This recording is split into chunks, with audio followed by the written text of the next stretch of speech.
Tonight on Cronkite News, 2 more of Trump's cabinet picks advance in their respective roads to become confirmed. See how your Arizona senators voted. Plus, a big storm is brewing right now in California, and it's headed our way. Learn how our weather will be affected by the approaching winter weather system. And you can see what led to the Sun Devils' demise in a wild double overtime thriller against Texas Tech last night. Good evening and welcome to Cronkite News. I'm Aiden Blank. And I'm Dawi Geber-Mariam. Thank you for joining us. We begin tonight in the nation's capital, where our Senate voted to confirm Robert F. Kennedy Jr. as the new Secretary of Health and Human Services. He was officially sworn in late this afternoon in the Oval Office. That means Kennedy will now head several federal health agencies, including the Centers for Disease Control and the administration, as well as the Food and Drug Administration. 52 U.S. senators voted to confirm Kennedy, but both Arizona Senators Ruben Gallego and Mark Kelly voted no. Former Majority Leader Mitch McConnell was the only Republican who voted against. Kennedy has been a controversial pick, particularly for what his critics call extreme views on food and vaccines. And the Senate Judiciary Committee also voted to advance Kash Patel as head of the FBI. The vote came down party lines, with Republicans getting behind President Trump's nominee. It's still not clear when the final vote to confirm will occur. The west coast of the United States is currently getting hit by a major winter storm. Cronkite News reporter Spencer West joins us now from Los Angeles to discuss how the storms could make what is already a bad situation even worse. In downtown Los Angeles, the city is getting hit hard by heavy rainstorms, and meteorologists are calling it an atmospheric river. Officials say that there could be some extreme conditions in the burn zones caused by the Palisades and Eaton fires. State officials have installed preventative measures in fire-impacted areas to help reduce the chance of rock slides and mudslides, as well as water contamination. The storm comes after a long period lacking in rain, resulting in dry conditions that contributed to wildfires in LA. The last time the city received even moderate rainfall was May 5th, 2024. Fires burned through vegetation in buildings across residential and commercial areas, adding to the risk of floods and mudslides from heavy rains. You get the atmospheric rivers and intense rainfall. You know, because there's no vegetation, the water is going to run off faster, can contribute to flooding, and it also, there's a lot of sediment, and that can really harm rivers and streams and any kind of surface waters. The National Weather Service says Los Angeles can expect between 3 to 6 inches of rain in the Eaton fire area. Winds as high as 20 miles per hour. The heaviest rainfall from late Thursday morning through Thursday night. And flash flood warnings go into effect throughout Southern California. California Governor Gavin Newsom warned of the storm's risks during a press conference and relayed measures the state is taking to help protect vulnerable areas. California has been in a constant state of readiness preparing for extreme winter weather. Crews have been on the ground for weeks working to secure areas against possible mudslides and debris flows. Significant rainfall in Los Angeles would have been seen as a blessing just over a month ago. But the storm, paired with the scarred fire zones throughout Los Angeles, has turned the rain from a blessing to a potential disaster. In Los Angeles, Spencer West, Cronkite News. Thanks, Spencer. That storm is currently heading towards Arizona. Ariel Nelson now joins us from the Cronkite Weather Center with more on what this means for the Valley and the state of Arizona. That's right, Aiden. As you can see up here, we've got some pretty severe storms in the Pacific Ocean and all the way across northern to southern California, making its way into Arizona. But we also have some pretty bad snowstorms in northern Arizona as well. Will that gloomy weather stay around for the weekend? Stick around for a few minutes and find out more. Thanks, Ariel. Some of our most cherished relationships are proof that friendship knows no age. Think of your grandparents. Maybe you learned how to fish from your grandpa, how to bake family recipes from your grandma. Cronkite's Caitlin Humphrey looked into the benefits of forming relationships across generations.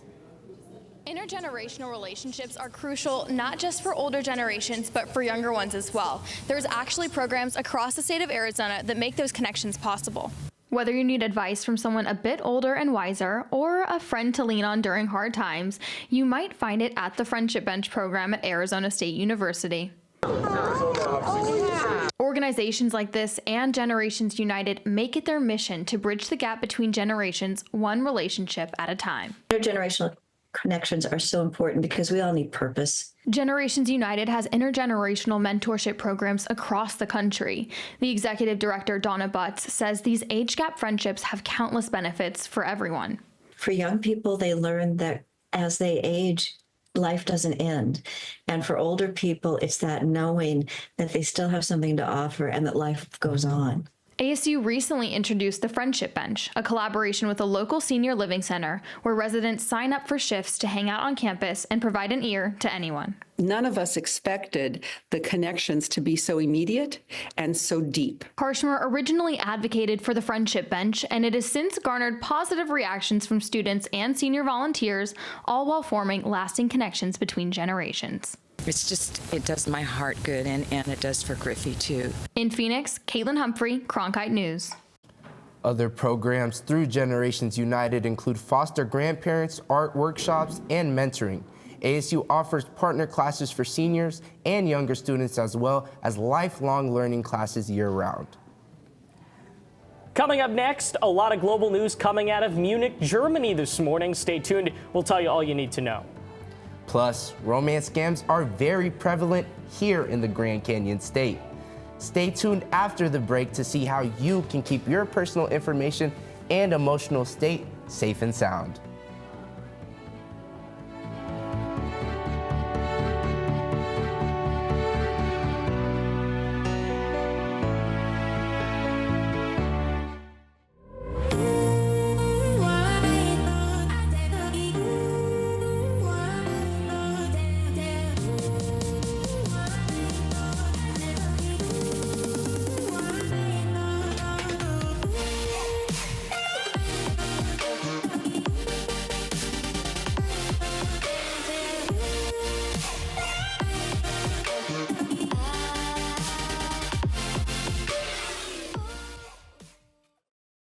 I grew up in a small border town, and water was really important to us. Without enough water, we can't farm, we can't eat, we can't live. And the way we're doing it right now, straight up doesn't have a future. I went to ASU because this is a place where you solve problems. With vertical farming, we can grow the same amount of food with 95% less water than traditional farming. The work I'm doing at ASU is changing the way I look at the world. Innovation at the Walter Cronkite School is pushing the boundaries of traditional journalism. Storytelling has evolved over the years.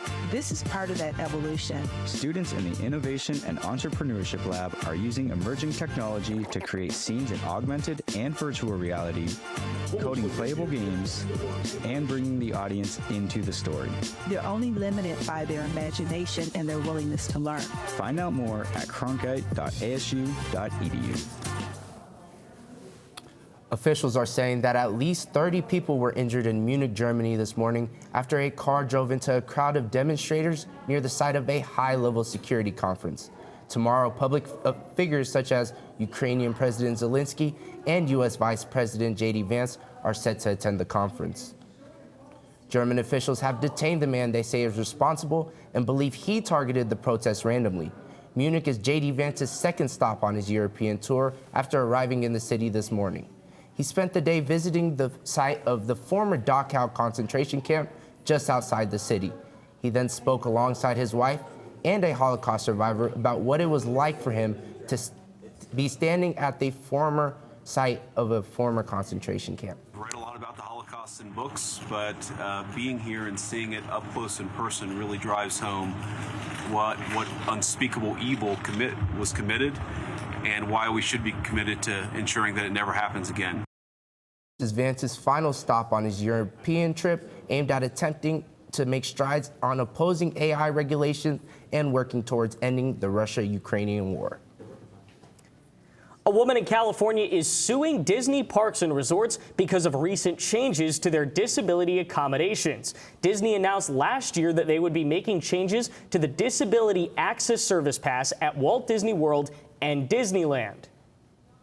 The lawsuit alleges that some disabled people now are ineligible for the pass. Disney's DAS allows guests with developmental disabilities to wait in line for rides in alternative locations or virtually, as opposed to standing in the regular line.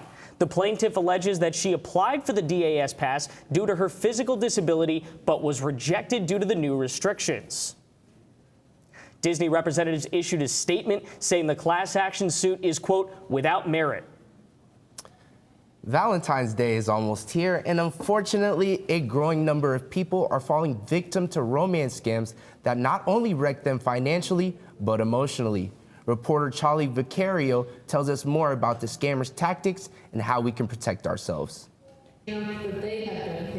You truly never know who's behind a screen, especially when it comes to romance scams. That's why these group of seniors are at the Banner Olive Branch Senior Center, learning about a type of fraud where someone uses a fake online identity to create a relationship with the victim, resulting in drained bank accounts and lost life savings. In a moment when somebody makes a decision to go to a Bitcoin machine and give away $60,000 because they've fallen in love with somebody online. Arizona Attorney General Chris Mays is educating the public, focusing on seniors who she says are some of the biggest targets. An attempt to extort money out of these grandparents, and these are mostly grandparents in here. Scammers contact the victims through social media and dating apps, often using artificial intelligence to create messages and accounts that look and sound realistic. You can now create fake images of like a very consistent persona in different places, areas, and make something very convincing. According to Maricopa County Attorney's Office, in 2023, more than 64,000 people reported losing $1.4 billion to romance scams. Many victims are too embarrassed to report them, making it harder for organizations like AARP to help. But the hard part is getting the loved ones to understand and really listen that they are being scammed. Nobody likes to admit that they're being scammed. Experts suggest to educate you to protect your loved ones. Warning signs to look out for include instant love, avoiding face-to-face contact, claiming to be a U.S. citizen but overseas, and asking for money early on. Scammers not only know how to steal, but also how to use the desire of romance as a hook. In the newsroom, Charlie Vicario, Cronkite News. Thanks, Charlie. Another suggestion to keep your information safe: make your online profiles private and block anyone who asks for your personal information. Well, it looks like Valentine's Day might be a washout with a big storm headed on the way. That's right, and Ariel Nelson joins us now from the Cronkite Weather Center with what we can expect. That's right. Around now, we're looking at some pretty cool temperatures, especially into the rest of the night at around 62 degrees at 10 o'clock. But let's look at our lower temperatures for tomorrow, considering that crazy storm that we've got coming our way.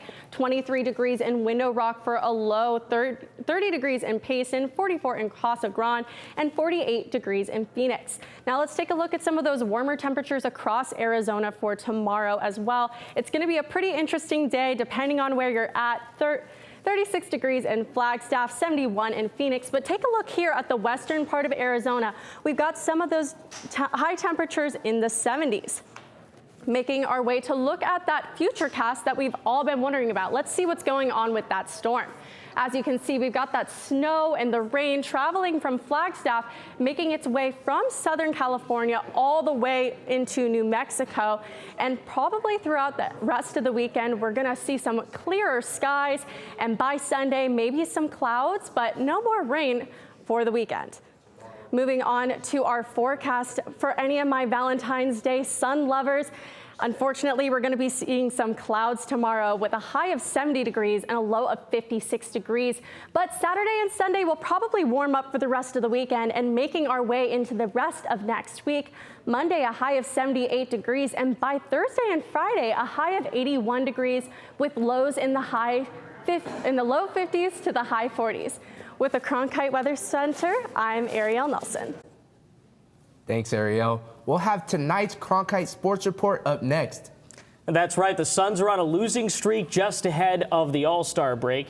But across town, the same can't be said for Grand Canyon women's basketball. We're going to take a look into the secret to their recent success when we return.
Welcome to tonight's edition of the Cronkite Sports Report. I'm Paisley Poole. It was another tough night for Sun Devil fans as ASU men's basketball lost in a heartbreaking double overtime game against Texas Tech last night due to miscues in both overtimes.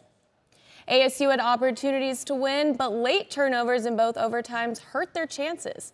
At the end of the first overtime, Alston Mason had a crucial turnover that put the ball in Texas Tech's hands, but the ensuing shot was blocked, sending it to another overtime. At the end of double OT, down 2, Josan Sannon would turn the ball over, leading to an Adam Miller foul, putting them down 4, and the game was out of reach by that point. ASU drops to 500 for the first time this season, sitting at 12-12 overall and 3-10 in conference play.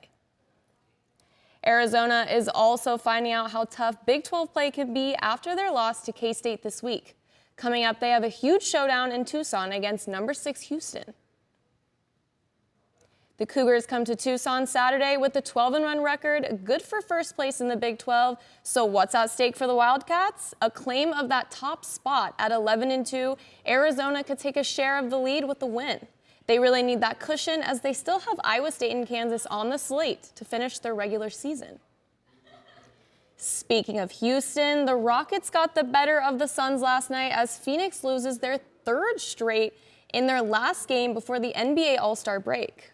Despite a shorthanded night with the Suns missing Devin Booker and Bradley Beal due to injury, Kevin Durant still had a great outing, leading the team on the night with 37 points.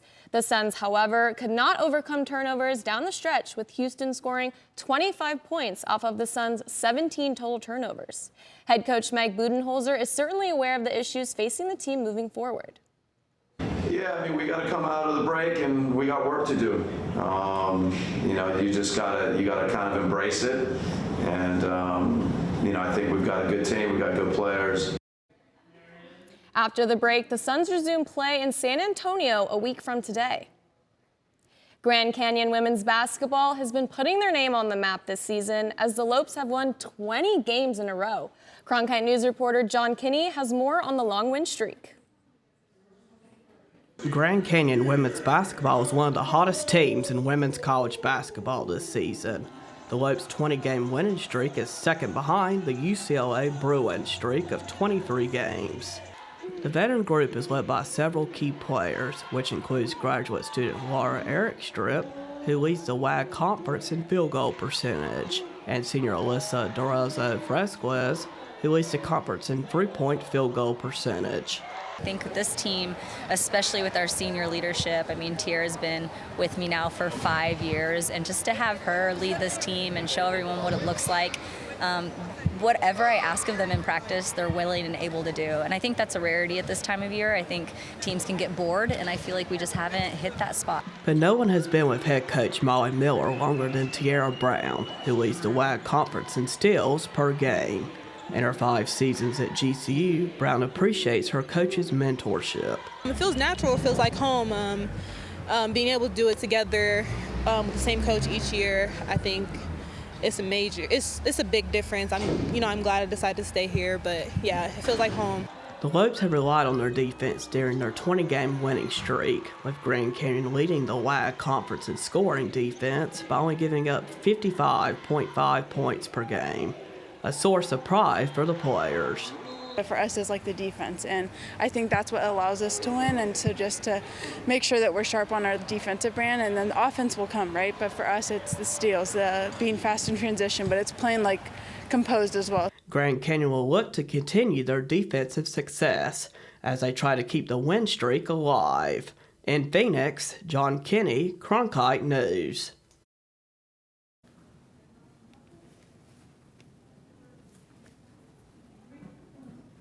Grand Canyon will look to extend their winning streak to 21 tonight when they host Tarleton State. The Arizona State baseball team will begin their first season in the Big 12 on Friday night. The Sun Devils will start the season off with a 3-game series against the Ohio State Buckeyes this weekend. Despite the new conference, the goal remains the same, to make it to the postseason. But the important thing about the opening game is that it doesn't define the entire season. If you get a W on opening night, it doesn't mean, oh, we're going to go undefeated. It means you're still going to have adversity, and if you don't win on opening night, then the season isn't lost. It's just one game. You got to bounce back. Everybody just wants to win, and that's what you need in a team. Want everybody to be a part of that, getting the W's and going as far as we can, and ultimately the goal is Omaha. And ASU baseball recently hosted an alumni celebrity softball game. Cronkite News reporter Kobe Bronstein was on hand for the event, which turned into a rally to ignite the Sun Devil community. Sun Devil royalty took to the diamond for a celebrity softball game, with alumni from 5 different sports joining in on the fun. But this event was more than just a game. It shined a spotlight on a movement Arizona State football head coach Kenny Dillingham started, a movement with a simple yet fitting mission: activating the Valley. We want kids and families around everything we're doing. We want Sun Devil Nation. It doesn't matter when you went here, when you were a fan, which sport you love. We're going to keep creating these moments to come out and connect. We want to go to a place, you know, we walk in, there's passion about ASU athletics, and I think it's all about momentum, right? You just keep that up, and it's across the board in every sport. Among the fan favorites on hand were Detroit Tigers first baseman Spencer Torkelson. The former #1 overall pick in the 2020 MLB draft believes an event like this is a big hit for the Maroon and Gold. We're just really thankful for everything this program and this school has given us, and however we can give back, show up, is really not that much of a question for us. I really believe in everything they got going at this school, and I'll fully support it for forever. For ASU Athletic Director Graham Rossini, activating the Valley boils down to 2 things: engagement and winning. And so far, that mantra has delivered.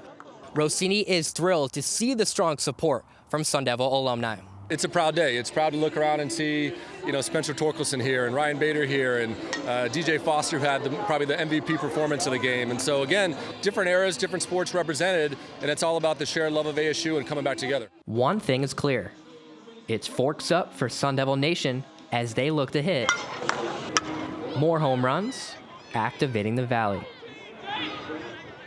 In Tempe, Kobe Bronstein, Cronkite News. And that's it for the Cronkite Sports Report. I'm Paisley Poole. Now back to Aiden and Dawit at the desk. Hey, thanks, Paisley. Coming up next, an unusual discovery that's literally out of this world. We'll tell you about a massive object uncovered by scientists. It's so big, it's twice the size of the Milky Way, but what exactly is it? Find out when we return after this quick break.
Welcome back. Astronomers say they discovered something in a galaxy far, far away. That's right, and it's being described as a massive celestial object. They say that the object is the largest of its kind. Scientists call it a radio jet, and it's twice the size of the Milky Way. Experts believed it was formed nearly 14 billion years ago. That's it for tonight's edition of Cronkite News. I'm Aiden Blank. And I'm Dawit Geber-Mariam. Thank you for joining us. And to see top Arizona stories anytime, log on to cronkitenews.azpbs.org.